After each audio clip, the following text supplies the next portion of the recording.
Morning, folks. It's your humble homesteader friend here with you today. And first, excuse my attire again, but it's 6 in the morning, and I'm about to go start my chores and just a little bit of a catch up with you, updates, whatever. It's summertime. You can hear the birds. The leaves are open. It's all green, different shades of green. It's a bit overcast today. And like I said, it's summertime. June 23rd. And as I mentioned before, we don't have a shortage of summer. Our summers are full, 3 months, and lots of heat. Our springs and falls are shorter, but not our summers. And today, I believe we're going up to about 38, 39 degrees Celsius. And that's about a good 10 degrees hotter than I can handle.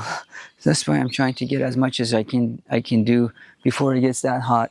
And we might even get some thunder and lightning. I live in New Brunswick, Canada, which is one of the 4 Atlantic provinces. It's a shame that I'm talking when all these birds are singing. Usually it's just me and the birds, but I wanted to make this video. I'm digressing. Stay focused now. I love that. I love that sound. Anyway, so one of the 4 provinces, one of the 4 Atlantic provinces in Canada. And it's beautiful. We're underpopulated here. The 4 provinces collective population is, maybe 3 million people, whereas New Brunswick's land mass alone is the size of Switzerland, and where Switzerland has over 9 million people living in it, we have about 800,000. I mean, London, city of London, has 9 million people just in one city. Montreal, just 7 hours away from us, there's 6 million people there. So my point is that a lot of people are fleeing their cities and the pollution and the noise and smog and whatever else that they have in exchange for this.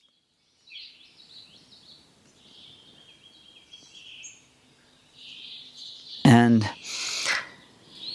so today's topic is truckers. And I've had the pleasure of meeting 4 truckers, and really here. Shout out to Andros, Wim, Andreas, and who I call my older brother, who moved back to Netherlands, Holland a few years ago to look after his elderly parents, Norbert. I know that if you're anything like me, you live in big cities, and truckers, truck drivers that move these big rigs, 18-wheelers, tractor trailers, I don't know what else they're called, but to be honest, I didn't know any of these folks, and I thought, oh, they're in my way, they're blocking my view, they make wide turns, they're annoying, why don't they drive at early in the morning or late at night to not stop the traffic, or pedestrians, cyclists maybe don't like them. But when I moved here, having to get to know these folks, some as my neighbors. By the way, this cut wood smells really good. I wish you could smell it.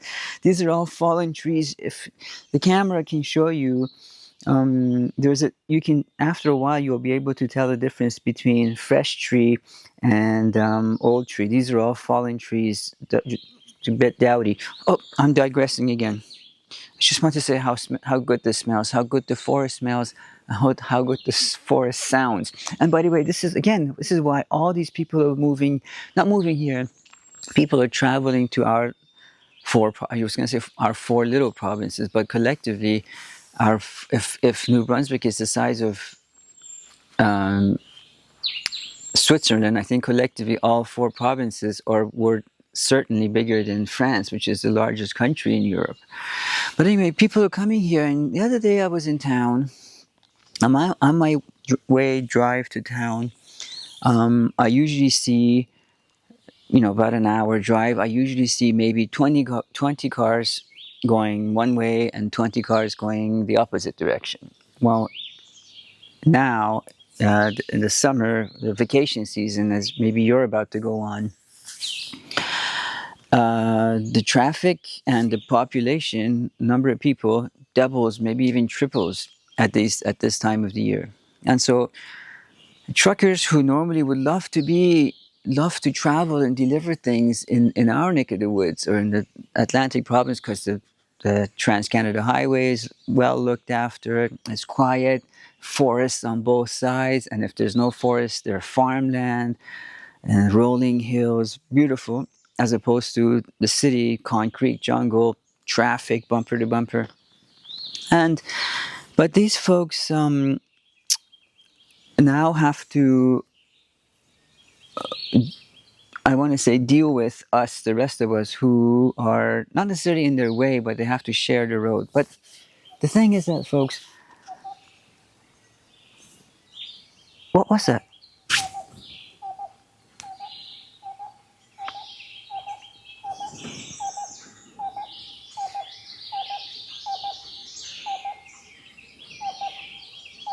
I don't recognize.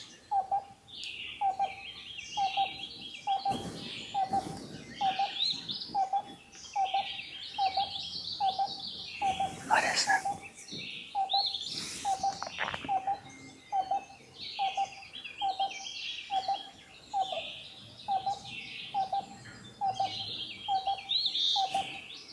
I don't recognize that sound, do you?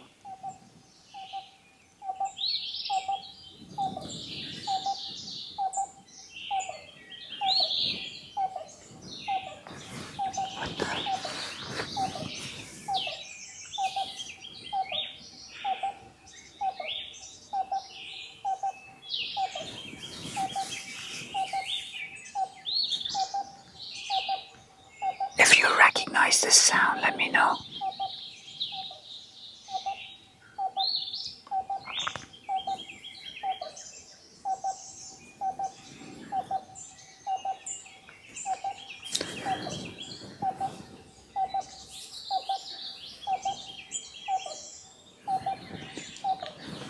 Sounds like an alien sending me a signal. Changed again.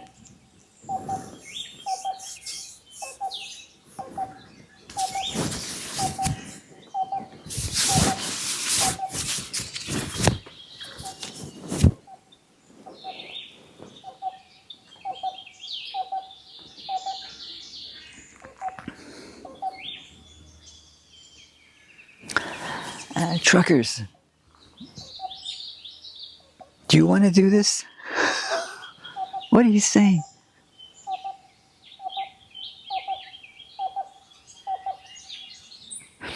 Sounds of forest.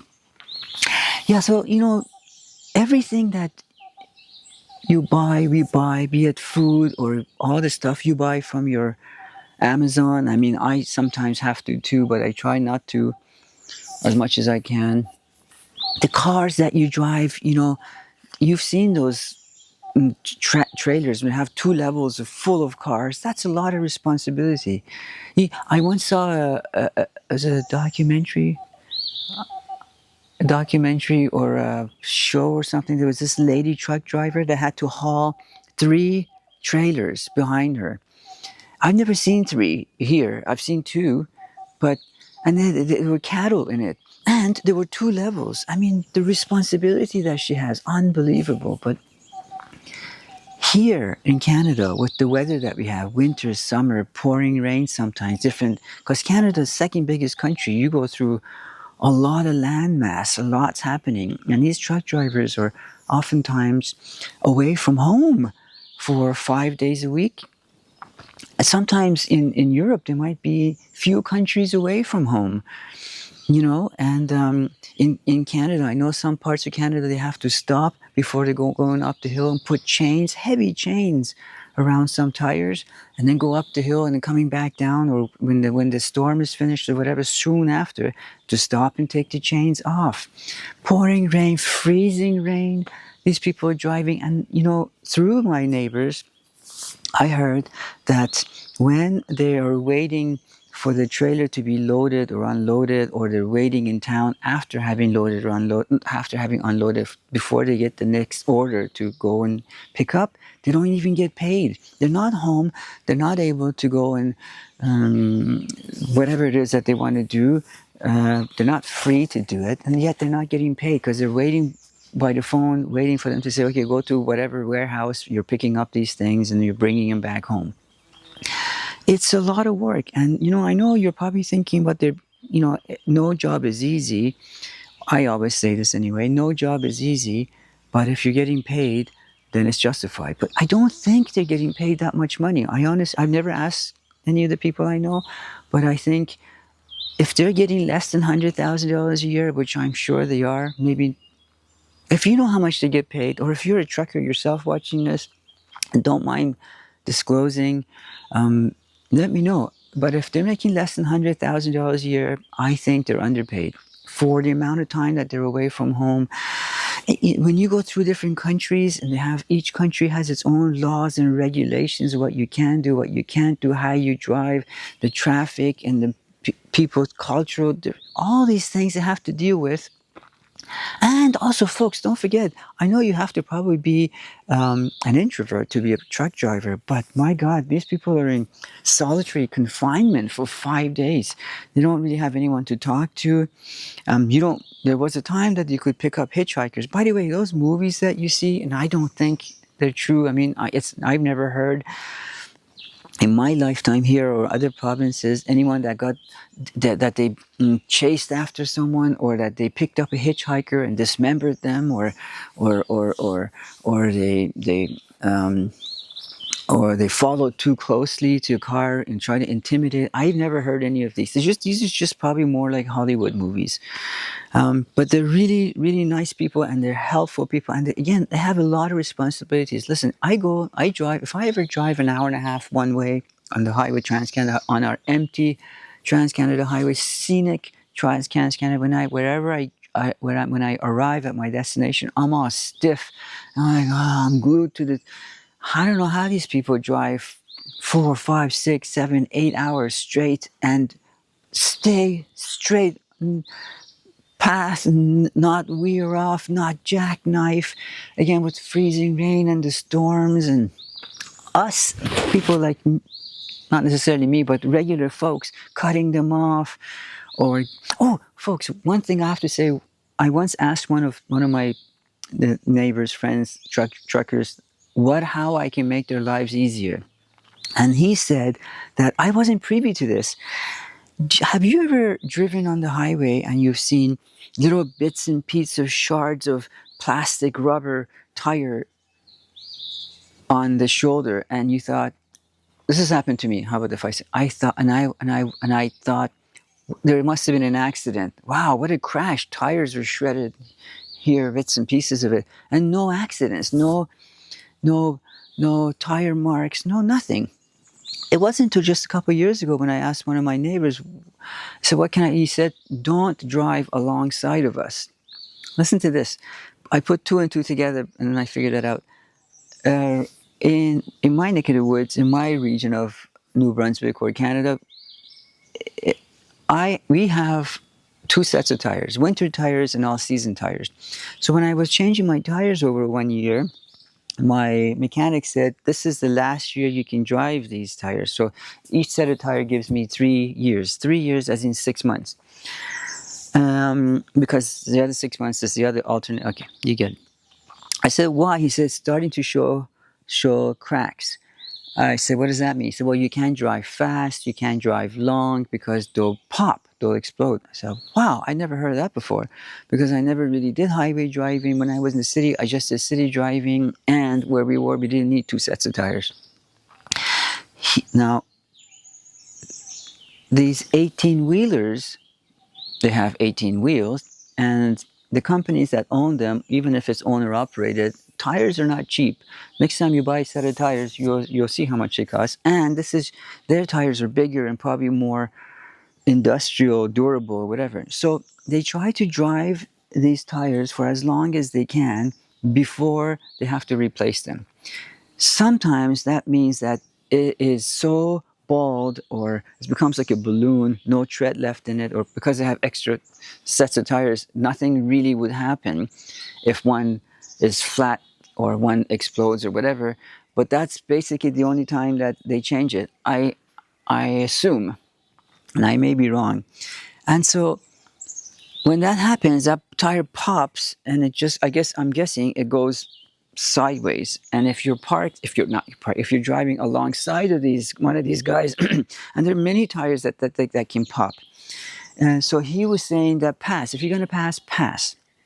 Don't just drive alongside of them. And because they also don't want to drop their speed because, well, they have a place to get to. They have deadlines. They have, just like you at your work. So my tip to you is that if you are behind a truck driver, is blocking your view, or whatever, they're not going as fast as you like or whatever, and you want to pass them on the uphill. If you have an uphill, here where I live, there's a lot of rolling hills and whatever, so it's not hard to find an uphill coming up, because there, especially if they have a full load, they have to drop their speed. Not that they have to drop their speed just automatically, naturally drops. Whereas your car, unless you have a trailer or whatever that you're hauling, doesn't really drop, so you can easily pass them. So don't pass them if you're able to on a straight or going down the hill, because if they're going downhill, don't get in front of them, because they're trying to probably, just like you would. You remember when you were a kid going downhill with your bike, you want to pick up as much speed so that you can go up the hill. You do less work, and they're trying to be productive. They're trying to use less gas if they can, anytime they can. And so don't get in front of them when they're going downhill. So if you pass them on the downhill, stay there, and then when they hit the bottom, then you can go over, because you know it's safe. There are a lot of things you can do. I mean, these people, like I was saying, they deliver everything that you need. Even if something's being delivered by plane to your town, it has to get from there, or by ship or by train or whatever. It has to get from there to the distribution center, from the distribution center to another city, maybe the city you live. And then it's the last mile guy that you see bring it to your town, to your house, not the trailer driver. Those guys are taking them big mass bulk orders, shipping orders to distribution centers. So everything, my point is today, have a little respect for these guys, for these ladies, for these individuals. We have to give a little respect for what they do, for how alert they have to be, and what they do, and how little really I think they get paid for what they do. Honestly, I couldn't do it. How about this? And that's a good rule of thumb.